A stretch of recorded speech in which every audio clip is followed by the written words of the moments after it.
Pada suatu hari Rasulullah SAW ditemui oleh malaikat Jibril. Rasul pun bertanya, "Ada apa wahai Jibril?"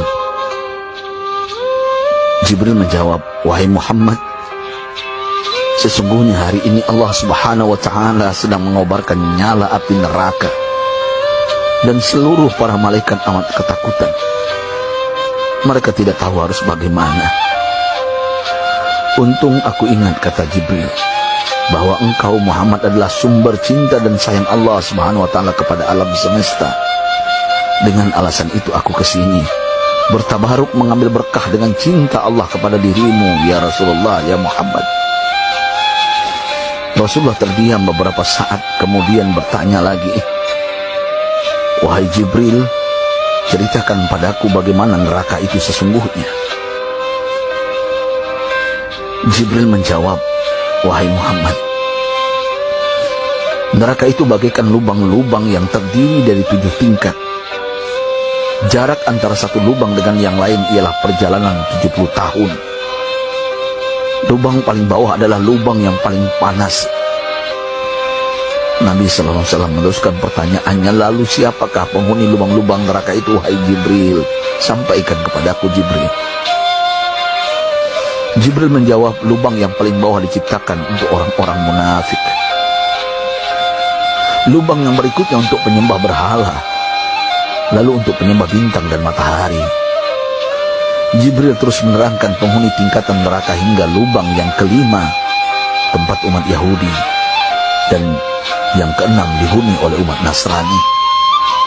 Setelah menjelaskan penghuni 6 tingkatan neraka, Jibril diam cukup lama. Rasulullah SAW penasaran dan bertanya kepada Jibril, "Wahai Jibril, siapakah penghuni neraka yang ke-7?" Jibril diam saja tidak menjawab.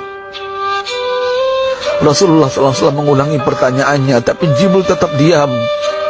Rasulullah tambah penasaran dan mendesak Jibril agar dijawab pertanyaannya. Akhirnya Jibril pun berkata, "Umatmu, wahai Muhammad, mereka itu para pelaku dosa besar di kalangan umatmu, yang dimana sampai mereka mati belum sempat bertaubat." Mendengar jawaban Jibril, Rasulullah langsung jatuh pingsan. Jibril merangkulnya dan meletakkan tubuh baginda di atas pangkuannya. Tak berapa lama Rasulullah SAW sadar dan langsung menangis bersimbah air mata dengan terisak-isak. Rasulullah mempertegas pertanyaannya, "Wahai Jibril, apakah benar ada di antara umatku yang masuk neraka?" Jibril menjawab, "Benar, wahai Muhammad, pelaku dosa besar di antara umatmu yang belum bertaubat." Setelah itu Rasulullah menghadap kiblat dan sujud kepada Allah dalam isak tangisnya. Sesekali dengan suara pelan beliau membisikkan kata-kata, "Ummati ya Rabb, ummati, ummati, ummati." Beliau SAW tidak mengangkat kepalanya dalam keadaan seperti itu selama 3 hari 3 malam, kecuali setiap Bilal bin Rabah mengumandangkan azan, barulah beliau bangkit untuk menjadi imam, dan setelah itu kembali sujud lagi.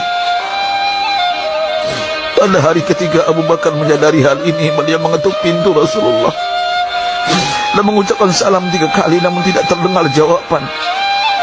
Abu Bakar sedih dan berseru di hadapan pintu Nabi besar Muhammad SAW, "Apakah ada jalan untuk masuk ke rumahmu ya Rasulullah?"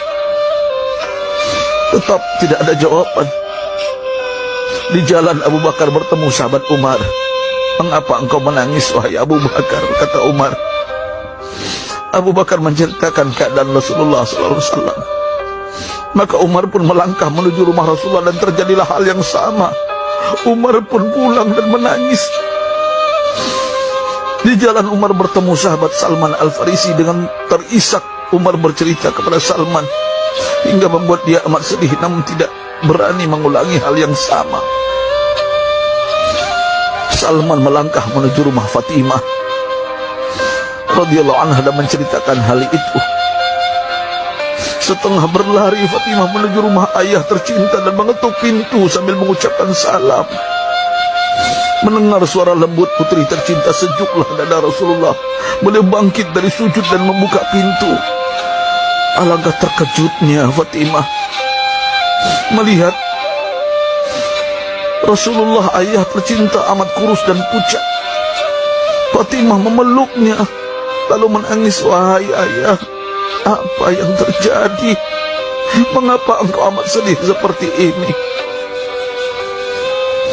Rasulullah kembali menangis dan berkata dengan suara lirik, wahai Fatimah, belahan jiwaku, bagaimana mungkin aku tidak sedih sedangkan Jibril mengatakan akan ada kelak umatku yang akan masuk neraka. Subhanallah, betapa besar cinta Rasulullah kepada kita umatnya. Sahabatku, Rasulullah mencintai kita.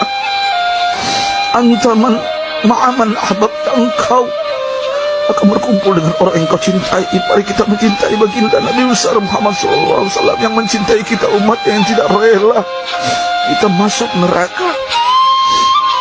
Mari kita mencintai beliau dengan berselawat. Sahabatku, sampaikan, Rasul mengajarkan kepada kita, mandalla ala khairin falau mislu ajri fa'ili.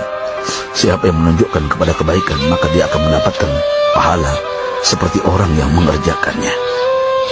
Mudah-mudahan ini menjadi pahala jariah bagi kita.